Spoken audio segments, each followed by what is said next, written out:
Is the iron pour cupola,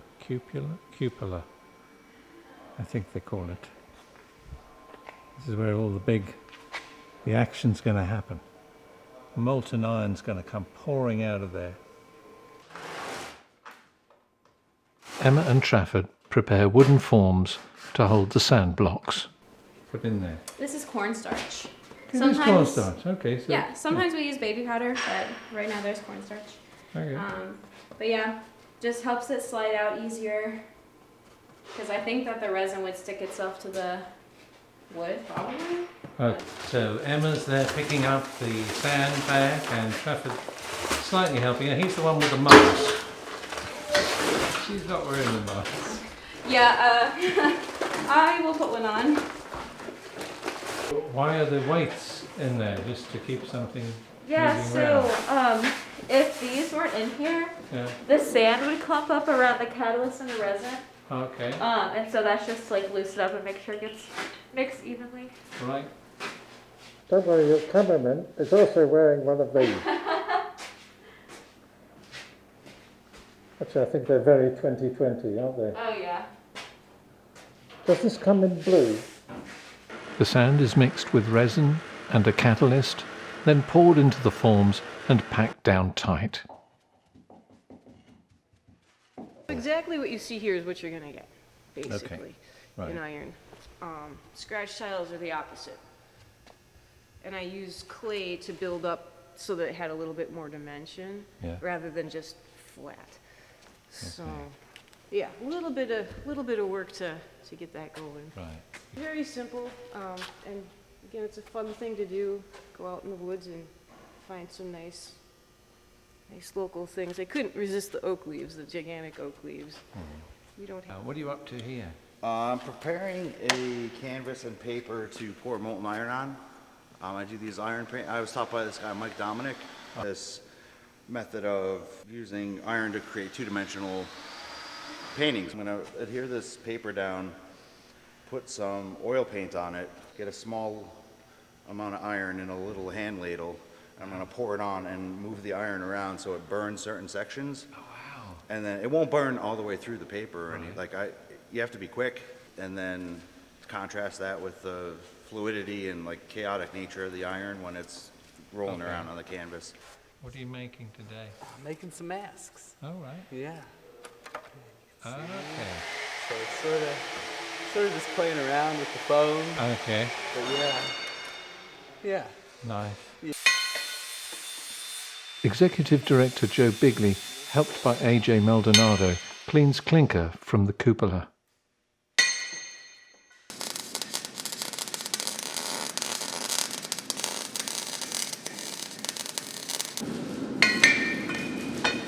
Zach Smith Johnson, director and co-founder of the centre, is making a clapper for the bell.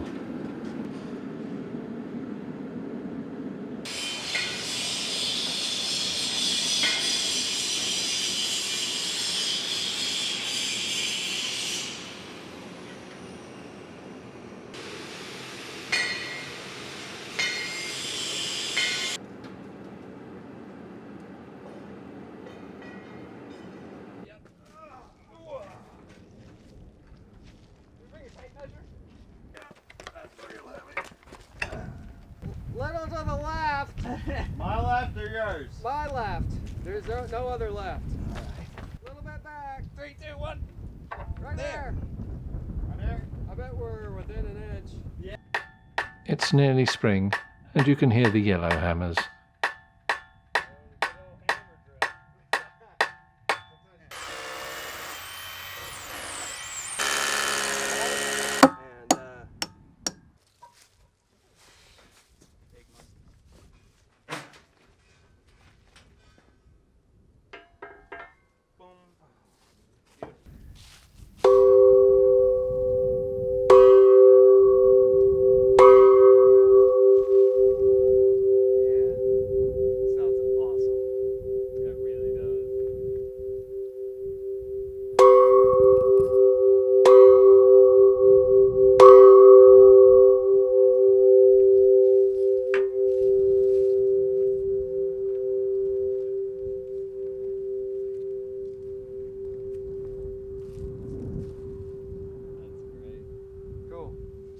Well, the bell has tolled for these pipes and pieces of iron, old engine parts, and even the kitchen sink.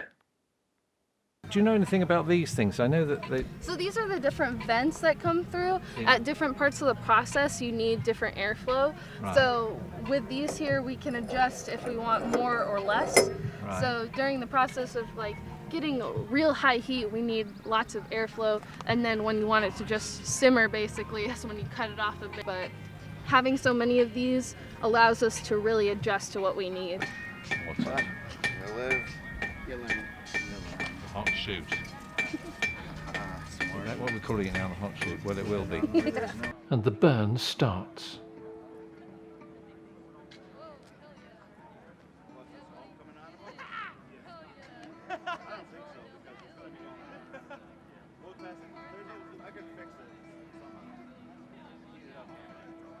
Amanda's oak leaf landscape mould is nearly ready to go. And here's my little effort. That's going to be deep enough for a good relief, isn't it? Oh, absolutely. Yeah, I haven't gone too far, have I? No, Okay, good. should be good. See, it's making its way. Just kidding. Painting this on will stop most of the sand pressure from coming through. But if we were to pour the iron onto it like this, and like if it wasn't burned out like that, then it wouldn't get a very good cast because like as the iron was poured in, the liquid in this would want to shoot out, you know. Yeah.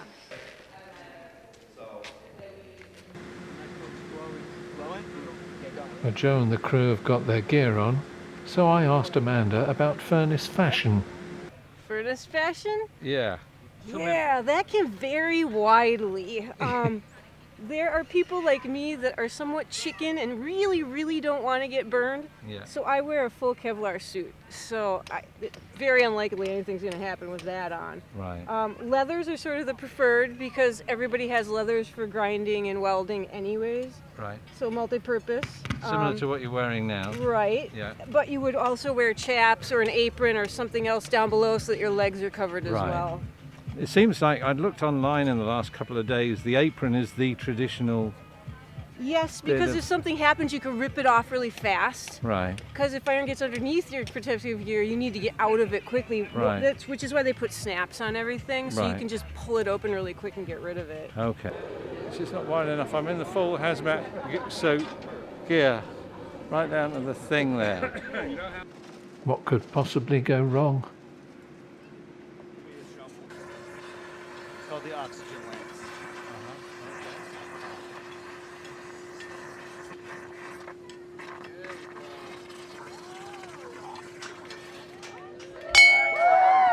Someone dig a pit. This is garbage. The iron at the bottom of the cupola isn't hot enough, and they'll have to bung it up. Ah, Phil! Now you guys get out there and Get out. know about it. Come on, we got to toss this out. Dig a hole. Or get over here. There's some shovels over here.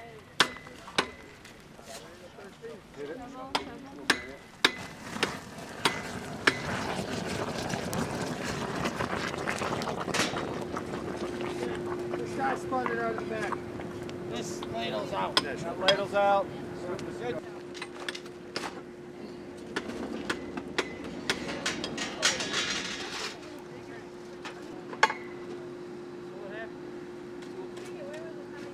Paige Henry is a veteran of iron pours.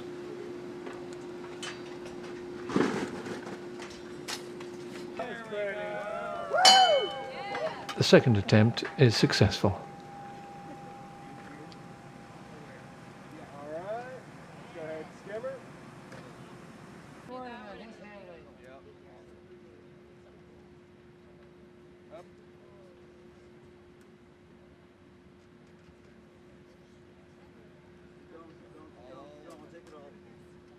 All right, perfect. Here's Matthew about to paint with molten iron. Let's get out of his way. Watch. Come on, try and see if you can get that booger off the tip. Yeah, absolutely. Be gentle with it.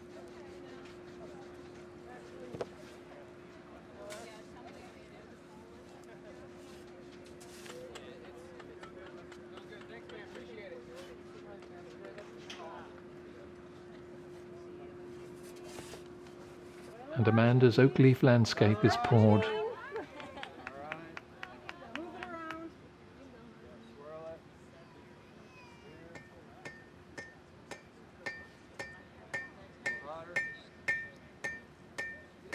Yep. Perfect.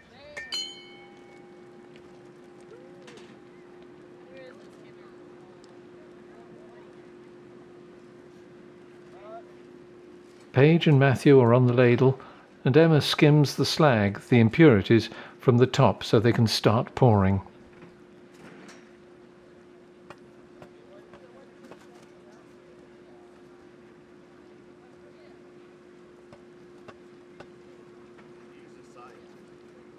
We have a priority mold. The iron drops into the pour cup and flows through the sprue into the mould. These are Trafford's masks.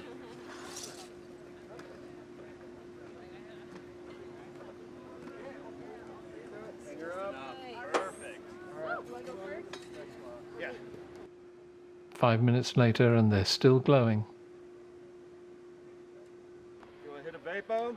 Yeah. Here the iron will vaporize the mould. Little vapo right here. Do not breathe the black smoke, everybody. All right, here we go.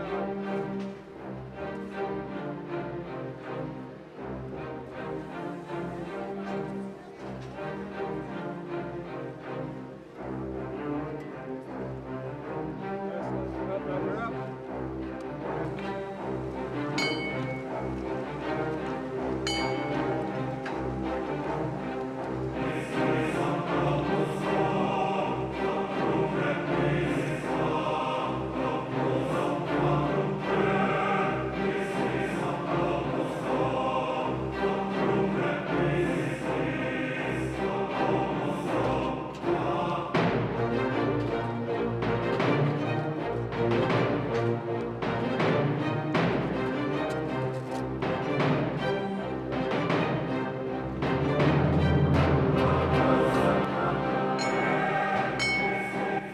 Into the dark they drew the iron, fixed the bung, and filled the moulds until 1 ton of metal had been poured.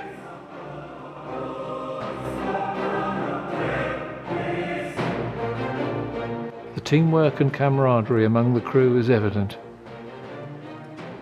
It's primal, elemental, a forging of truth.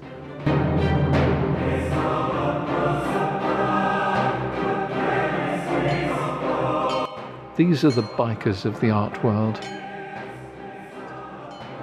Blacksmiths and gypsies who go where they can to take part in an iron pour.